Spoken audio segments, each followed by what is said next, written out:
It's another edition of Time About the Movies, and today we're taking a look at the movies of April 28th, 1995. All 9 of them. We have 9 movies to look at today, so let's just get right on into it because we're going to be here for a while. And let's start off with the biggest new release of the weekend, and arguably, some might say, the best release of the weekend. Okay, I'm saying it's the best release of the weekend. It's Ice Cube starring in the movie Friday with Chris Tucker. Good morning. Are you prepared for Jehovah's return? Because if you're not, I have a pamphlet that... Well, fuck you. Damn! Look, she bending over. Hi, Miss Parker. Hi, boys.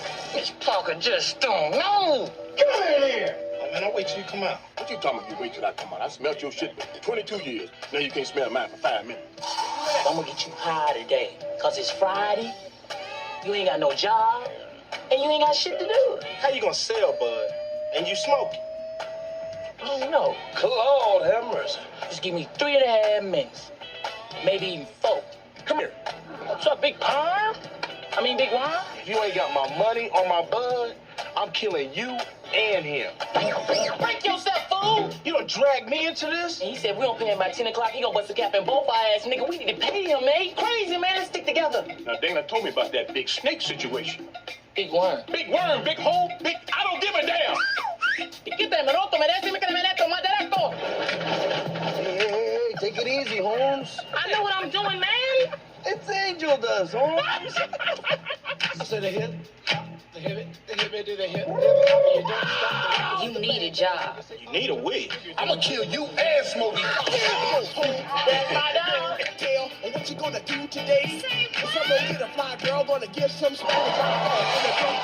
God damn! What you hooking me with that fat ass girl for? Talking about she look like Janet Jackson. Bitch got out of the car looking more like Freddie Jackson. Damn! Ice Cube, Chris Tucker, Bernie Mac, Johnny Witherspoon, Tiny Zeus Lister, and Mia Long.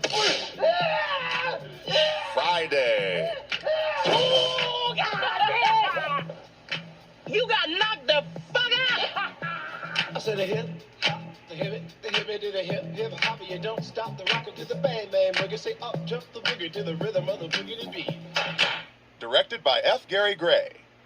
I mean, talk about Ice Cube's magnum opus. This is probably the best thing he's ever done as an actor. And I like Ice Cube as an actor. I think he's also a great musician, too. But this really is the best movie he's ever made. And really, it's hard to top what he's done before. And this is just such a brilliantly made film. I mean, in a way, it's kind of like the black equivalent of Clerks because you're following these two characters over the course of a day, and they go through all these different situations, like all these different places they go to, all these different people they encounter. It feels very much like that, and you just love the chemistry that between Cube and Tucker as Craig and Smokey. They're just so fun to watch, and they just have a lot of great dialogue, a lot of great humor, just a lot of great everything in this movie. This is a great film that I just keep going back to every single time. I mean, it's just a brilliantly made film, and it's a movie that not only is very funny, but it also plays with your expectations, and it has some of my favorite scenes in movies. Like, one of my favorite scenes in movie history is in this movie. It's towards the end of the movie.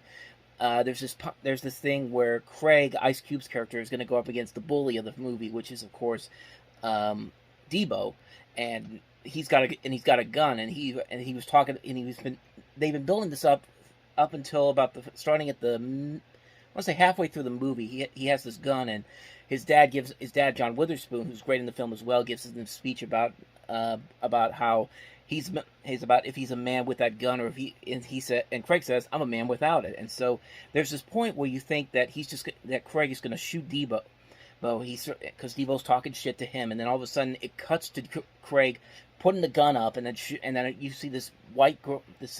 The screen goes white, like you think that, okay, he shot him, but then it goes back to flashbacks to that dialogue in the beginning of in that scene I was talking about, and all these different things that took place before then, and it makes you think it's actually what would have happened if he had actually done it, and then it cuts back to him to Debo talking smack to Craig again, and he just fights him at the end of it. Like, I like that. I like that they actually played with your expectations. They make you think that it's going to be something completely different.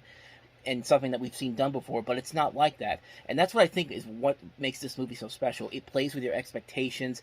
It doesn't give you what you think you're going to get. And I think that was actually what the point of the movie was when they were making the film. I think Ice Cube and the person that co-wrote this movie, DJ Pooh, said that they didn't like the portrayal of Hood in film because it was becoming more violent and menacing as these movies kept coming out.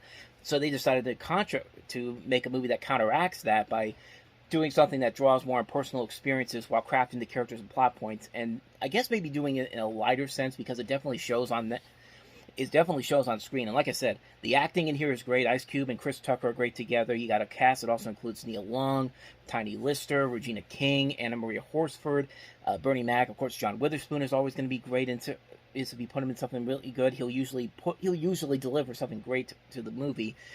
It's just a really good film, man. I go back to this movie every single time. I get a lot of laughs out of it. It's just such a brilliant film. I love it so much. It's easily the best movie Ice Cube has ever made.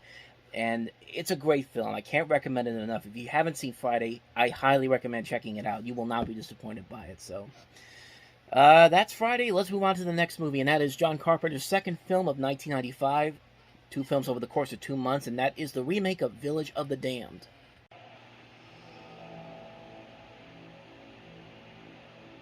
At precisely 10 a.m. in a quiet seaside village, something happened. Something unexplainable. Something unbelievable. There's a lot of pregnancies, much more than would normally be expected. All the pregnancies seem to date from the day of the blackout. Oh no.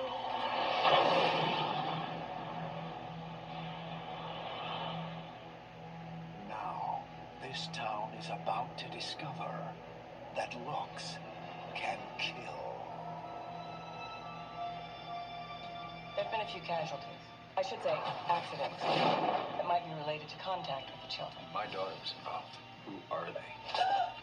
They have one mind that they share between them. Father? Let us pray. You've been discussing us with Dr. Vern. What did she tell you? You're hiding something. The police can't do anything to stop the children. Get out while you can. Something so much more powerful than we'll ever be. What are you gonna do? The only thing that we can do.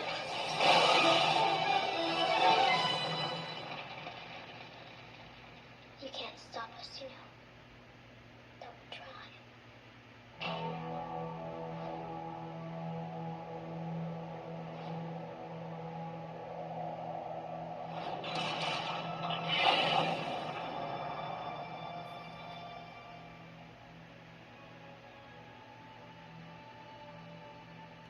So like I said, this is the second film of the last 2 months that John Carpenter directed, which the other one was In the Mouth of Madness, which was a far superior movie than this film was easily. But this movie is mostly notable because it was the last publicly released film that Christopher Reeve starred in before he had his infamous horse accident that made him paralyzed for the rest of his life. That actually happened not but a few weeks after this movie came out. And as far as the movie itself goes, it's definitely not that great. I mean, the original version, which was adapted from the book, which came out in 1960, the movie came out in 1960, the book came out 3 years after that, was a much better film. This movie just feels off. I mean, John Carpenter's doing the best he can in terms of direction, but the script overall just really isn't working very well. It's a film that just does not have a good script to work with. It has a great cast to work with, though. Christopher Reeve, like I said, Linda Kozlowski from Crocodile Dundee, Kirstie Alley, Michael Pare, Mark Hamill, Meredith Salinger. Just a really good cast here, but the script is just not inventive whatsoever. And I'm sorry, these kids are not that threatening. Like, that blonde hair, it works back in the 1960 film, but here, it's just hard to take this seriously whatsoever. It gets way too ridiculous for its own good. It's a film that has a lot of promise to it, but it just does not deliver on any of it whatsoever. It's a shame, too, because John Carpenter is doing the best he can with this, and you can definitely tell from the direction point. The writing point, however, it's a huge misfire on so many levels. It's no surprise why this one kind of came and went, so. But hey, at least he made one great film in 95 with In the Mouth of Madness, but, so that's Village of the Damned. Let's move on to the next movie we have, and that is Chuck Norris's Top Dog.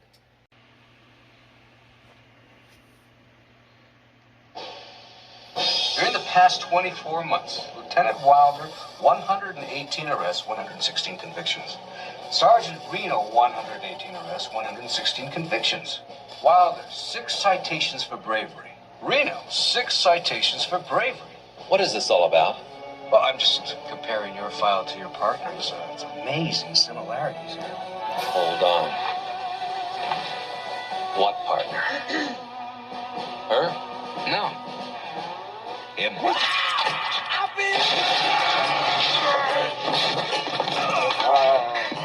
You could help. Coming soon to theaters across America. Police work is going to the dogs. Chuck Norris. Top dog. No doubt about it. You boys are made for each other. You don't even look like a police dog. It's canine. I mean, it's canine. It's kind of like Turner. I don't even want to say. Now, Turner and Hooch was pretty much the same thing, too, but this is just Canine and Turner and Hooch, except replace Jim Belushi and Tom Hanks with Chuck Norris. And they say that this movie didn't do well because the timing of the movie. This actually came out 9 days after the infamous Oklahoma City bombing, and they said that because the movie was about terrorism and all that, that's why the movie didn't succeed at the box office. Well, the movie didn't succeed at the box office because we've seen this movie done over and over again. And yeah, Chuck Norris was a popular star with Walker, Texas Ranger, and this actually turned out to be his last film in theaters before he shifted straight into direct-to-video movies, but this movie would have failed regardless. I mean, this is a dull movie that's not really funny whatsoever. Chuck Norris is just trying way too hard in this. Like, the things that make Chuck Norris so memorable, like the stuff you see from the Walker clips that used to be on Conan O'Brien all the time, and even something as ridiculous as Sidekicks, those are things that are so bad they're funny at the same time. This is just something that's so bad that it's nothing. I mean, like I said, we've seen this done a whole lot better in stuff like Canine and Turner and Hooch, but this just doesn't work at all. It's a really lackluster movie that's not really that clever, not really that smart. It doesn't really show what we like about Chuck Norris, but it's just not a fun movie at all. It's a really dull movie, and it's just like this is the last thing that people saw on the big screen with Chuck Norris in it before he eventually came back with the cameo in The Expendables 2, and I think that's the last movie he ever did in theaters at that point. But this movie didn't fail because of the Oklahoma City bombing. It probably would have been an excuse, maybe, but no, this movie was going to fail regardless. This was not a good movie at all, and you could definitely see why right from the get-go. I mean, just terrible movie on so many levels. So, anyway, that is Top Dog. Let's move on to the next movie, and that is Destiny Turns on the Radio. You've got a date with Destiny. Guaranteed to bring you Johnny Destiny. You can call me Johnny. He's a nut. He's a wild man. He's completely unpredictable. Experience his power. You looking for this? Witness his magic. I'm ready for him. And meet the man who will blow you out of the water. Surf's up. Destiny Turns on the Radio. It's a town of limitless possibilities. Rated R. Starts Friday, April 28th at theaters everywhere. So here's one of those movies I never really heard about until I saw it on like a compilation of like movie trailer TV spots back from the year 1995, and for my first glance at it, I thought this was a spin-off of the movie of the character that Quentin Tarantino played in Pulp Fiction. I mean, he's literally all over that commercial as you see, but no, this is something completely different, and it's definitely nothing that he did with the script or the direction, because you could probably tell from that trailer that this did not leave a huge lasting impact. I couldn't even find a trailer for that, honestly, when I looked on there for the first time. And quite frankly, this movie, that commercial I saw did not make me want to see this movie, despite all the people that they have in here. I mean, Dylan McDermott, Nancy Travis, James LaGrosse, James Belushi, David Cross, Bobcat Goldthwait, Tarantino. There's nothing about this that looks interesting whatsoever. It just feels like a movie that just has way too much going on. It doesn't really have a good idea of what the point is that it's going to be at the end of it. And it just doesn't look like a good movie. I haven't seen it, so I can't really delve into it too much more, but I have no real interest to see it after watching that trailer.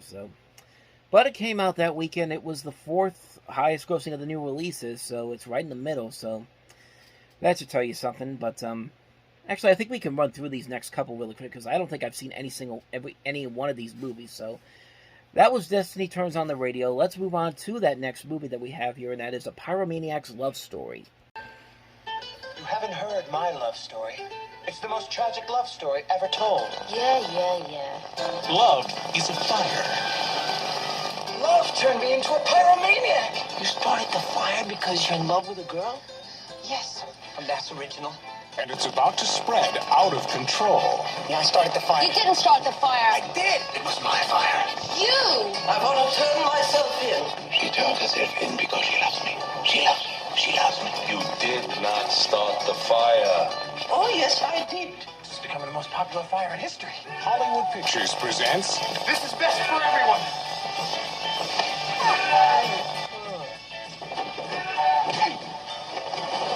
You're in the middle of a love story here. This is my love story. This is your love story? a story about crimes of passion, You never told me you were gonna make somebody fall in love with you. Stop saying that. searing confessions, He is the man I love. What's your name? and burning desires. I'm in love with you. You're not in love with me. You're in love with Stephanie, remember? William Baldwin, But with a kiss, you broke my face. John Leguizamo, Please don't be in love with me anymore. You're ruining my life. Sadie Frost, Every man I know has lost his mind. and Erica Aliniak. That's where you're from. A good fire makes for a love story. Well, I have standards. And to win my love, he must at least blow something up. A Pyromaniac's love story. I belong in a maximum security prison for men. Kind of like with the last movie, this feels like something that... This one feels more like a watered-down Woody Allen movie. Like, this was a script that Woody Allen would have done and probably would have made it a whole lot better, but no, somebody watched Woody Allen movies and said, I could do this easily, and turns out he really can't, because nothing about that trailer was interesting whatsoever. It's one of those trailers where everybody just has to keep talking to keep you invested in what's going on. I feel like that's kind of what the movie is. Like, people have to just say stuff and say something that's funny or say something that's interesting to keep you invested in what's going on, and just like the last movie, that trailer did not do that any favors. I don't think anybody in this movie really was happy with what they were doing. I don't think they were given anything funny to do. I don't think anything interesting happens in this movie. Like I said, it feels like a watered-down version of a Woody Allen movie. And like I said, Woody Allen probably could have made this better, but it definitely doesn't feel like anything that could be very interesting or funny. I hadn't even heard about it until this point, so that should probably tell you something about it. So, yeah, definitely does not look like something I'm interested in. So that's A Pyromaniac's Love Story. Let's move on to the next movie that we have here, and that is Steven Soderbergh's The Underneath with Peter Gallagher.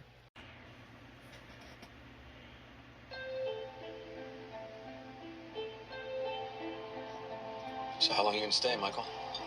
I don't know. Maybe a little while. See some friends. I hear she's dating a small-time hood that bought the Ember, if you're interested. How is it you can show your face without getting hurt? Nobody's ex just shows up. He wants something. He treat you okay? Not as well as guys without money. You better hurry up and start working so I can retire. I might get that job. When can you start? That's it? That's it. Welcome aboard. What do you think would happen if we went away for the weekend? What about Tommy? He treats me bad. Look at my arms. What the hell is this? It was my idea to come here. That's not helping us. So what's the total for today? About $1.3 million. I wanted to make you a business proposition. I work with armored cars. Why come to me? You're the only crook I know. I want you to describe what happened.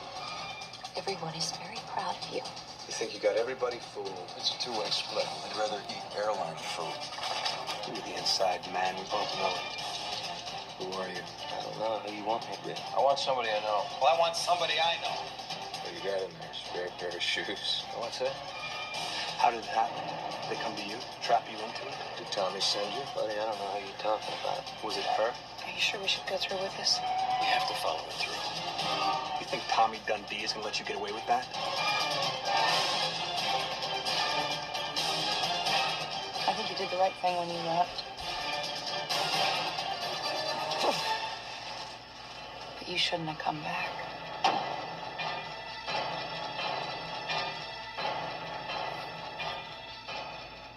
Second movie in 2 weeks where Peter Gallagher spends time in the movie in a hospital bed. Probably not for a good reason, but yeah, this movie didn't look interesting either. And Steven Soderbergh is usually a terrific director. I feel like this was kind of a little bit of a downward trend for him, because I'm looking at his filmography up to this point. Between King of the Hill and Out of Sight, there's a couple of movies there that I don't think I've ever heard of. I don't think they're not really that good. And I haven't seen this movie, but I do not think that this movie got any good favors either. I mean, it doesn't look like it's a bad movie per se. It just feels like a movie that it just doesn't know what exactly it wants to do. Like, it doesn't feel like it fits into the style of what we expect to see from Steven Soderbergh as a filmmaker, because he can usually tackle most genres and do a pretty good job with it. We see it later on in his career, but I don't know. This movie feels like he's just trying to make a mainstream movie. This is a remake of a 1949 original movie of the same name, and yeah, I just don't think it's anything worth watching. Like, I never even knew about it until I looked at the trailer for this, and even that trailer, I saw it, and I was just kind of like, nothing about this looks interesting whatsoever. So, I mean, that's just my thinking on it. So yeah, that's the Underneath. So, on to the next movie we have here, and that is Picture Bride.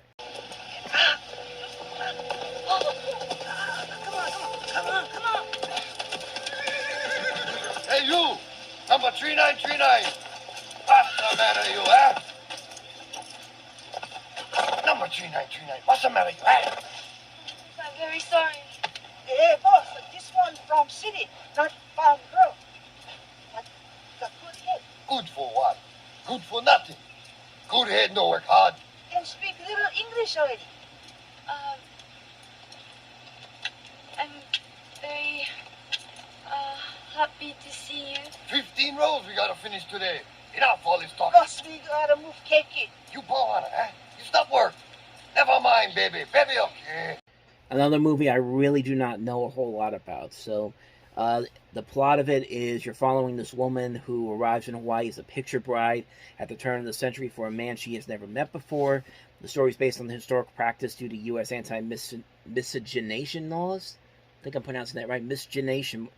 Miscegenation. I think it's miscegenation. I don't know if I'm saying that wrong. I'm just reading what it says off of here.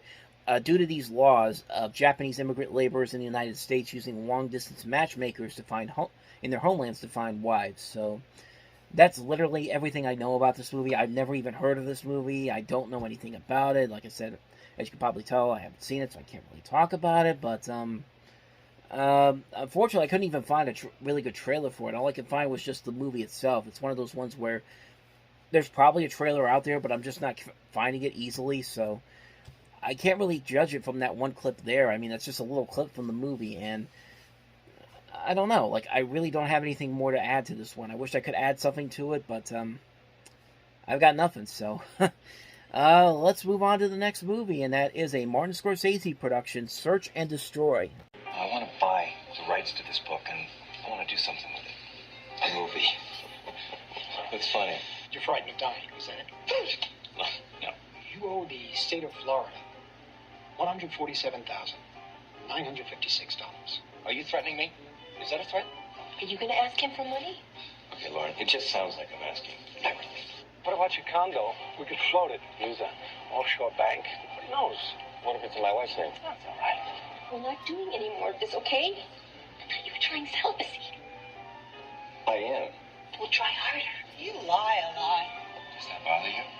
Am I lie. I don't do it right, though. I always lie at the end when I'm scared and I don't get anything. Hello? I'm Roger. Perhaps I can help you. It's a personal matter. Well, getting personal is what we're all about here. New York! Never been to Shea Stadium? Batman. Everybody with the bats. 50,000 Batwheels and social pairs. Security's very tight. I have a private booth in the circle. This is through GE. What are you? Face facts. You're a guy in a suit. Then wants to sit at the grown-up table talking movie deals. Go. Get money. He wants the cash. All the cash up front, or he's not going to give me the rights. I have a thought.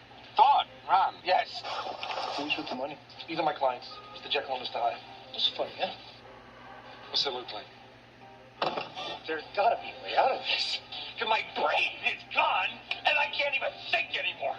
Everything up to this moment is the past. It's not your adventure, but it's definitely your life.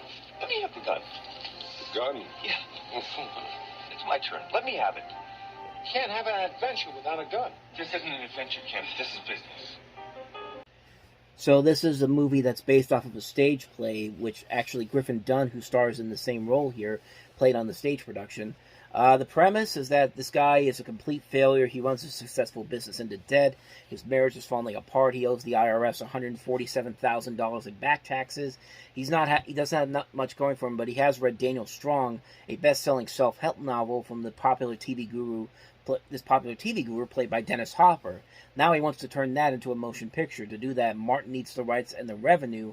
Given his grating personality and terrible track record, it won't be easy to get hold of either. He sets out to meet this doctor, but ends up sleeping with his screenwriter assistant Maria, played by Elena Douglas, who's destined and determined to make a movie. They meet in New York. They get involved with this wealthy businessman, played by Christopher Walken, with his quirky tendencies and a repressed desire to live dangerously. If they aren't careful, this daring duo may not come out of this deal alive. And again, just reading it off of there because I haven't seen the movie, but unlike that, this definitely shows some promise to it, mostly because it looks like Christopher Walken doing whatever Christopher Walken wants to do. Just the way he's holding that gun up every time he says, "Do you have a gun on you?" Like, that's kind of funny, and maybe this could be something that's kind of interesting. You see the big names in the cast: Griffin Dunne, Dennis Hopper, Christopher Walken, John Turturro, Ethan Hawke, Rosanna Arquette, Robert Knepper, Elena Douglas, Martin Scorsese.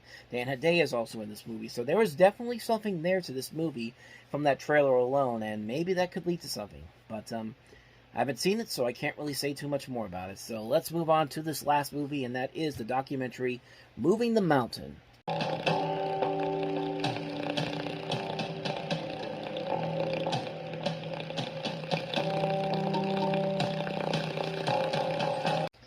Another documentary directed by Michael Apted. This is basically looking back to the Tiananmen Square protest of 1989. You're following several people who were part of that, and though one of the guys who wrote the memoir based off of this, Li Lu, is a central figure in the film, the movie sets out to provide a comprehensive understanding of the events leading up to and following the Tiananmen Square protests.